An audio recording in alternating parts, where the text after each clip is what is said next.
आज भारतीय जनता पार्टीच्या वतीनं आज भोसे जिल्हा परिषद गटामध्ये आमचा प्रचार दौरा सुरू असतानाच एक अत्यंत दुर्दैवी घटना आमच्या कानावरती आली।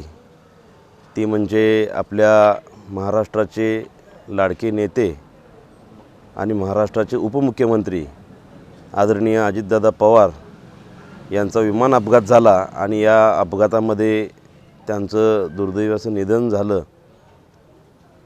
जेव्हा ही बातमी ऐकली, कानावरती जेव्हा बातमी आली तेव्हा मन एकदम सुन्न झालं।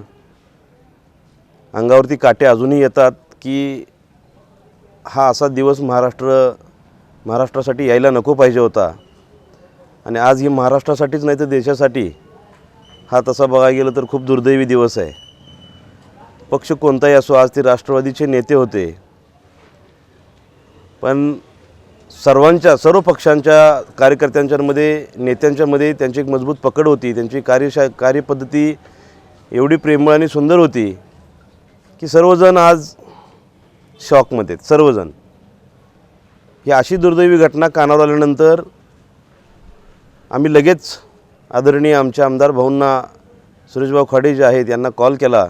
भाऊ, हे ऐकायला येतं, हे खरं आहे का? जरा भाऊ आम्हाला चेक करून सांगा। आणि भाऊनी आम्हाला एक 5-10 मिनटामध्ये फोन करून सांगितले की अशीच ही खूप दुर्दैवी घटना आहे आणि आपली जी काय प्रचार यंत्रणा आहे ती थोडीशी थांबवा। आम्ही सुद्धा सर्व कार्यकर्ते प्रचार यंत्रणा आम्ही थांबवलेलीच होती, पण भाऊंची सुद्धा आम्हाला तसा फोन आला। मला असं वाटतंय आपल्या माध्यमातून भोशी गावातच असं नाही तर भोशी जिल्हा परिषद गटातल्या, मिरज मतदारसंघातल्या सर्वच गटातल्या लोकांना मी आवाहन करतो आत्ता की आपण पुढचा आदेश येईपर्यंत किंवा या दुःखातून आपण जोपर्यंत सावरत नाही तोपर्यंत ही प्रचार यंत्रणा थांबवली पाहिजे। राजकारण येत राहील, राजकारण होत राहील, प्रचार हे होत राहील, पण असा एक लाडका नेता आपण आज गमावलेला आहे। त्याच्यामुळं मला असं वाटतं की आपण ही सगळी जी प्रचार यंत्रणा आहे, जी काय अनाऊन्सिंगच्या गाड्या आहेत, या सगळ्या थांबवल्या पाहिजेत। आणि आम्ही तो डिसिजन घेतलेला आहे। आम्ही सगळ्यांना आत्ताच फोनवरती सगळ्यांना कॉन्टॅक्ट करून सांगितलं आहे की जोपर्यंत पुढचं आम्ही सांगत नाही तोपर्यंत हे सगळ्या गोष्टी थांबवा। आणि मला असं वाटतं आहे ही जी काही घटना घडलेली आहे, या घटनेमुळे पूर्ण महाराष्ट्र आज दिवसभर जेवणार नाही अशी अवस्था आम्हा सर्वांची आहे। जरी आज आम्ही भारतीय जनता पार्टीचे कार्यकर्ते असलो, उमेदवार जरी असलो दादा, तर आपलं मन लागत नाही आहे, आमचं मन लागत नाही आहे कशामध्ये।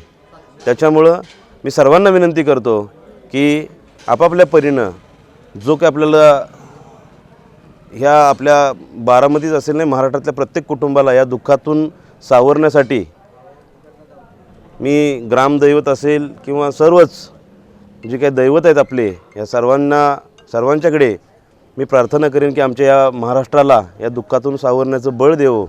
एवढीच मी या ठिकाणी सर्वांसाठी या ठिकाणी 2 शब्द बोलेन। आणि जो काय आपण प्रचार यंत्रणा आज आपण थांबूया एवढंच या ठिकाणी बोलेन। सर्वांना विनंती करतो की आपण शांत 2 मिनटं आपण आदरणीय अजितदादांसाठी आपण या ठिकाणी भावपूर्ण श्रद्धांजलीचा 2 मिनटं आपण शांततेत आपण अर्पण करूया।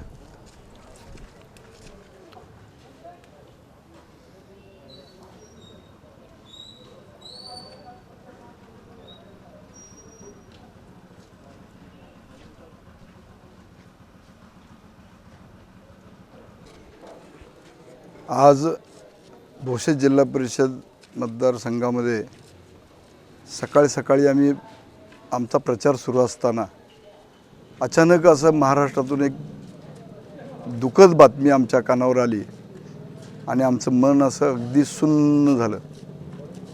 महाराष्ट्राचा एक धडाडीचा नेता, राष्ट्रवादीचे प्रमुख नेते आणि महाराष्ट्राचे उपमुख्यमंत्री आणि अर्थमंत्री अजितदादांवर अशी वेळ आली, संपूर्ण महाराष्ट्र आता दुःखाच्या छायेत आहे। असं अंगावरती आता शहारे येत आहेत। पक्ष कुठलाही असो,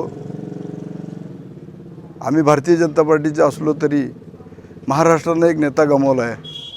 आज खरंच अश्रू अनावर झालेत। एवढा मोठा नेता, धडाडीचा नेता आज आमच्यामध्ये नाही, हे आम्ही मनाला म्हणजे हे आमचं पटत नाही. खूपच असं दुःखाची गोष्ट आहे, मनाला चुटपुट लावणारी गोष्ट आहे. या दुःखातून संपूर्ण महाराष्ट्राला सावरण्याची शक्ती परमेश्वर देवो आणि त्या मृतात्म्यांना शांती लाभो एवढीच ईश्वरचरणी प्रार्थना करतो. ओम शांती शांती शांती.